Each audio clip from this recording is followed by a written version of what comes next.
Hi, I'm retired NYPD Detective Vic Ferrari, and welcome to NYPD Through the Looking Glass podcast, where you'll get unique insight into the New York City Police Department. Before we get started, I encourage you to check out my Amazon author page, where you'll find my series of behind-the-scenes NYPD books. They're $10 paperback, $2.99 ebook download, including my latest and greatest NYPD Law and Disorder. Today, I got a couple of stories to tell, but before we get to them, let's go to the true crime section of the New York Post. Human leg washes up near famed New York City carousel 2 days after park worker finds skull in the same location.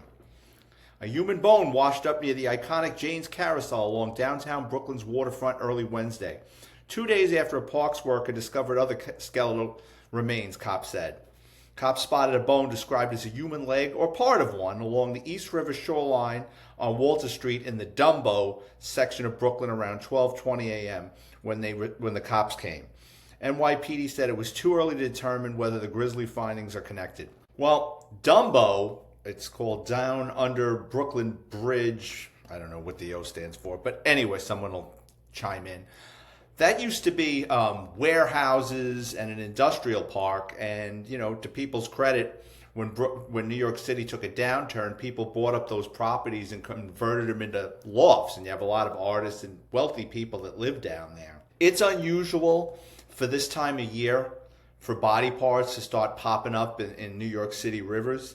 I mean, it can happen, but generally that happens in spring, so when people are dumped in the rivers or fall into the river and die, what usually happens is you sink to the bottom and the water is cold and your body will stay down there. It's still getting picked apart by things, but for the most part, it's going to stay below water. And over time, the gases in your stomach start to fill and will bring your body to the top. That's why, like, if you ever watch these mob podcasts and stuff, they always pop the lungs and the stomach. So it could be something as, someone's been down there for a while and popped up, but I tend to think that's somebody that's been tossed in there recently for to come up this time of year. The water's warm. There's really no need for it, but, anything's possible. A migrant accused of beating two cops inside a Manhattan shelter was busted again for snatching a woman's cell phone and credit card, then was promptly freed without bail, the Post learned. Alexander Ayala, 24 years old, was charged with identity theft and possession of a stolen property after the August 12th theft, which happened about 12:30 p.m. near the intersection of 11th Avenue and West 49th Street, according to a criminal complaint. I hate to beat this drum, but I have to talk about it. Again, we have these migrants that are here. They're serving no purpose right now but committing crimes. And unfortunately, these judge and district attorney's office aren't holding their feet to the fire, so they're just going out and reoffending. Now, this story is wild. I almost didn't believe it when I read it. NYPD deputy inspector let drunk girlfriend take car for a joyride in police car, then covered up a crash. Deputy Inspector Paul Zangrilli was charged by Manhattan prosecutors Thursday over the 2022 drunk driving crash in which his then gal pal, Nicole Ruppy, 35 years old, allegedly smashed into a cabbie and then zoomed off while he was in the passenger seat. Zangrilli then offered to pay the cab driver $500 and then $1,000 in an effort to dodge exchanging insurance information, according to court documents. He then called an NYPD captain to the scene and lied, telling the officer that he had been driving alone and was on his way to work when it happened. Prosecutors said Zangrilli then later went to work and called the owner of the bar where he was drinking and asked the owner to delete the surveillance footage. Zangrilli of Rockland County pleaded not guilty to charges including falsified business records, obstruction of official misconduct, and drinking while driving and operating a motor vehicle impaired by alcohol. So from the way this story shakes out, I think it's nothing more but a fender bender. But as a deputy inspector, you would think when he reaches that level, with all the indoctrination and brainwashing they do as you go up the ladder in the NYPD, this guy would know better. Now, obviously, he's got problems. I'm curious why it took almost 2 years for him to be charged by the Manhattan DA's office. If this was anyone under the rank of captain, they would have been placed on modified assignments like, here, give me a gun, give me a shield. Tomorrow, you work in the Bronx? Tomorrow, you're reporting to the Brooklyn court section, and oh, by the way, you're on midnights, and this is going to take about 2 to 3 years till we get to the bottom of this, And even if you are cleared, we're probably going to send you to another borough just to make things uncomfortable for you. I don't know why the Manhattan DA's office, it's a fender bender. I get it. He's got a take-home car. That's another thing. So anybody above the rank of captain, it's usually deputy inspectors, not all of them, but they have depending on where they work, they get what's called a Category 1 car. Category 1 car is a take-home car that he has to fuel it at NYPD. It comes with a parking plaque. There's a lot of restrictions with that car, and you're not supposed to be drinking with it on or off duty, and you're not supposed to be carousing with it on or off duty. So I guess he was showing off, if the story holds true, to the girlfriend. She's driving the car. They both had a couple of cocktails. She sideswipes a cab. She takes off. Cab chases them down, and then they do the switcheroo in the front seat. He probably told her, get out of here, and then started making phone calls. But like I said, when the duty captain would have responded to the scene, who's under him in rank, who probably didn't want to make any problem, that duty captain's going to get screwed, by the way, because they're going to say to him, well, why didn't you go over his head? Right. A duty captain is going to go over the head of a deputy inspector. And what happens if that deputy inspector is juiced and it gets squashed? And guess what's happened to the duty captain? So there's no winning in this thing, but the DUI is not going to stick. It's 2 years ago. He wasn't tested at the scene. I don't even know why they charge. They're overcharging is what they're doing. So DUI is not going to stick. He wasn't tested at the scene. There's no evidence of it. Sure, they can go to the bar and look at the surveillance, and he had 5 shots in an hour or whatever it is. It's not going to fly.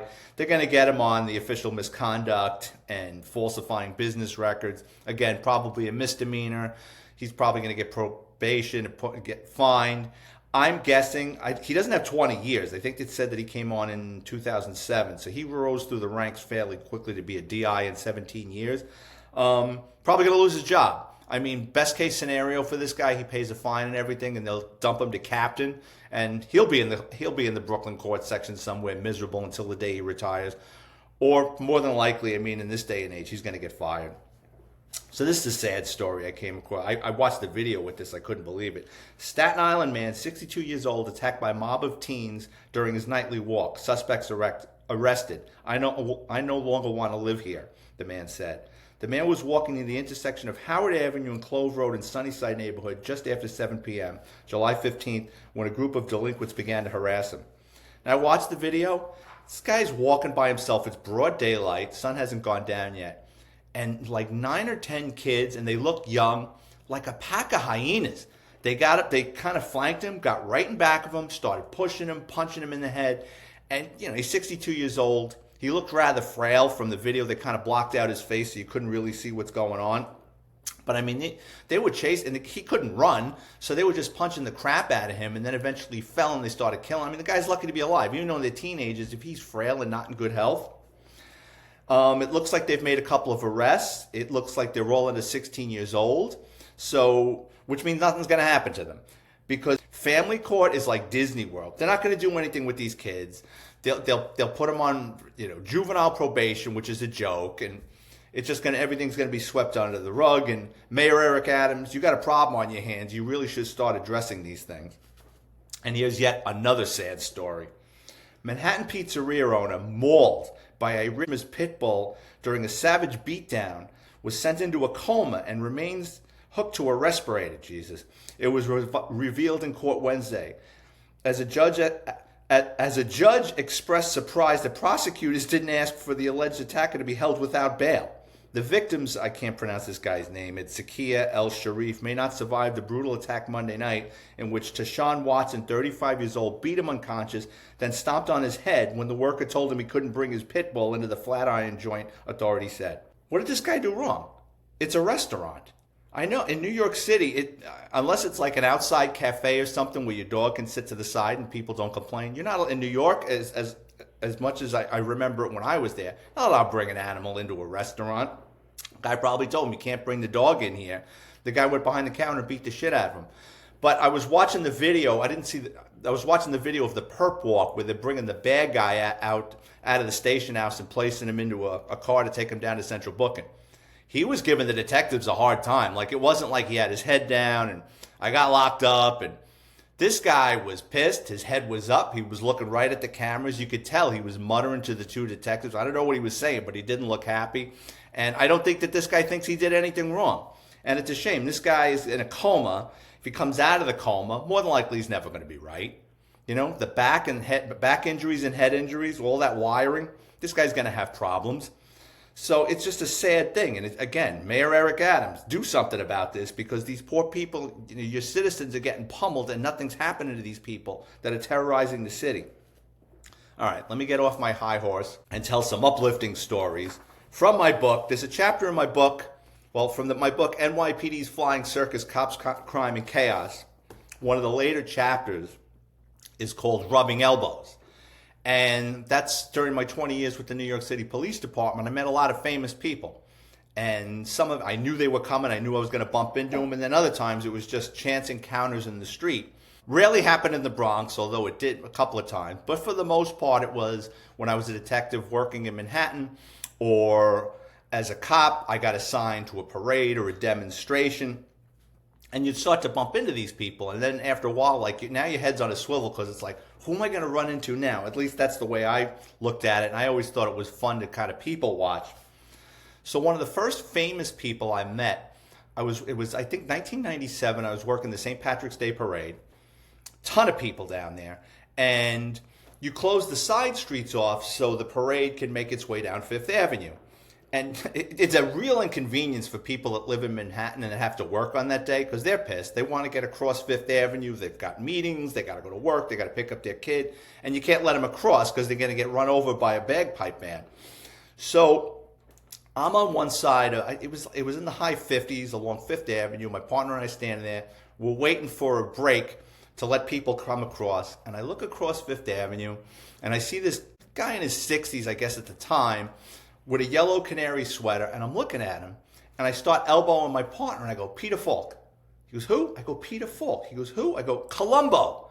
He goes, oh shit, that does look like Columbo. It's Columbo. Now, Peter Falk is staring across Fifth Avenue at us, and you can tell, he puts his head down, and when we let traffic go across, he sees us. Now, we're in uniform.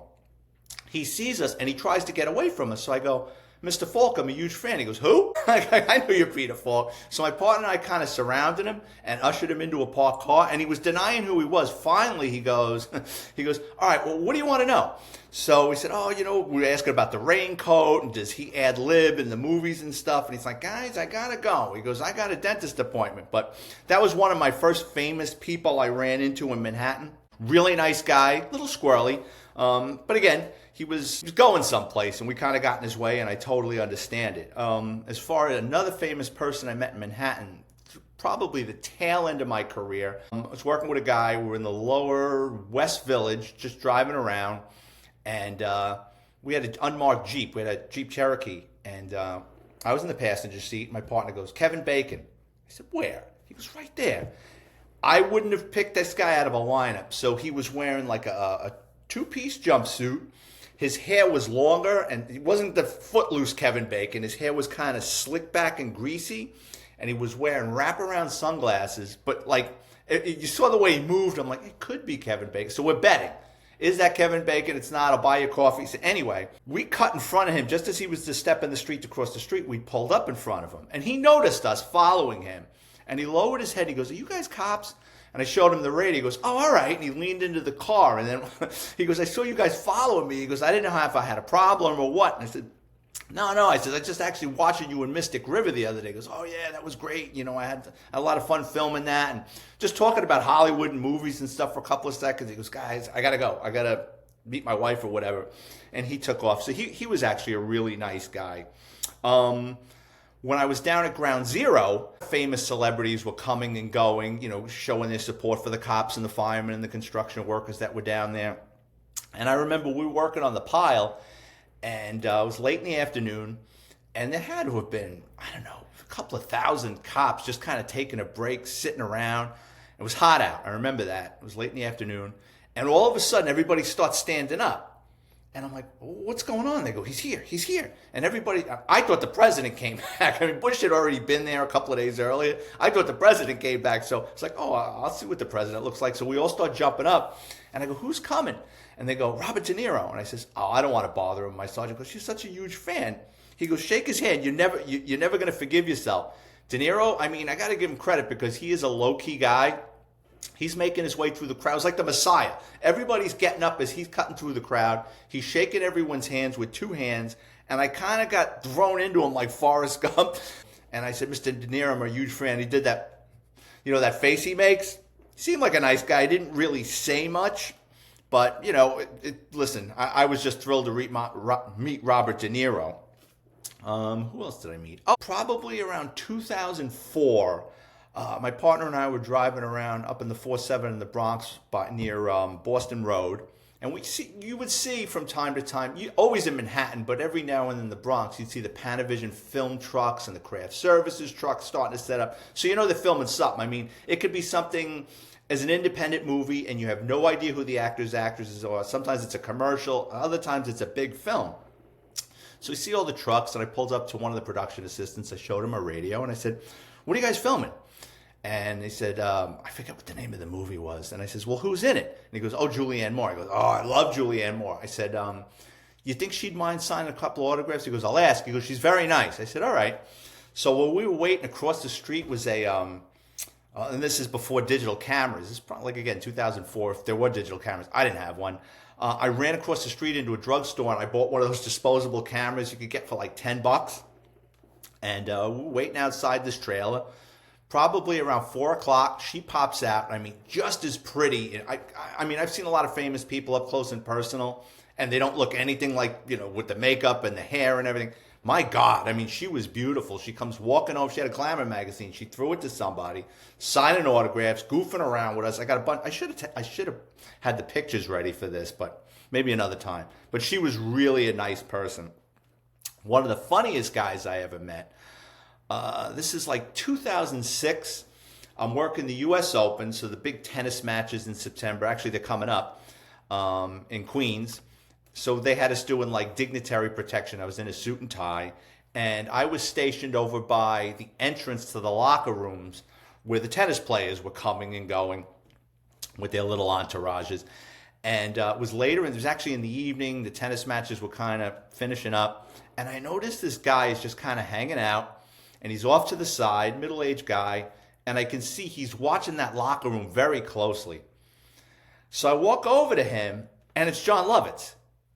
And I was like, "What are you doing here?" And he starts laughing. He had a couple of cocktails. Very nice guy. He goes, "My daughter's a huge fan of this tennis." The guy's name was Vinny. I can't think of his last name. He was a tennis player from Florida. He wasn't very highly ranked. He wasn't like Andre Agassi, but at the time he was ranked. And he goes, "My daughter loves this guy." He goes, "I'm trying to get an autograph." I says, "Well, let me see what I can do." I says, Come with me." So I brought him in the back, and we put him with, like, he could have a cup of coffee and some pastries.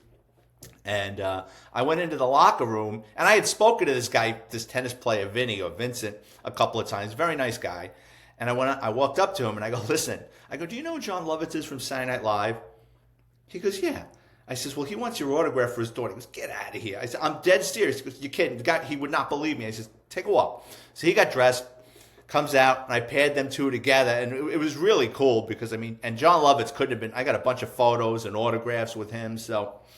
Some people you meet, I'm not going to go into the ones that were scumbags, just I don't see the point, but like Lovitz was really a nice guy. Harrison Ford, when he was filming, I think it was called The Devil's Own, not The Devil's Advocate, I think it was called The Devil's Own. He played an NYPD sergeant, and then he gets involved with like a foreign exchange student who was really an IRA member, and the guy's like trying to plot terrorism out of his basement. He was filming that movie up in the 50 precinct up in Riverdale. There was a bar on 231st Street, off of Bailey and Albany Crescent called Piper's Kilt. We used to call it P&K's. Great hamburgers. I don't know if it's there anymore. And they were filming, and they were taking a break, and we were in uniform. We were just kind of walking around the set. And Harrison Ford is kind of just like hanging out, sitting on the sidewalk. Like, I couldn't believe it. I thought he'd be like in a trailer or something. But he's just kind of hanging out, and started talking to him, struck up a conversation. Couldn't have been nicer. Told us his path into Hollywood, and I said, "What kind of talent do you need?" He goes, "It's not really talent as much as his persistence." I remember that. Real gentleman. Who else did I meet? Well, I didn't meet these guys as a cop per se. I was an active cop, but girl I was dating at the time, she used to be a film student. She would get tickets from time to time to these events. And this event was, you would go to this theater in Lower Manhattan, and they would show a movie, and then the cast would come out and sign autographs and talk about the movie and do interviews.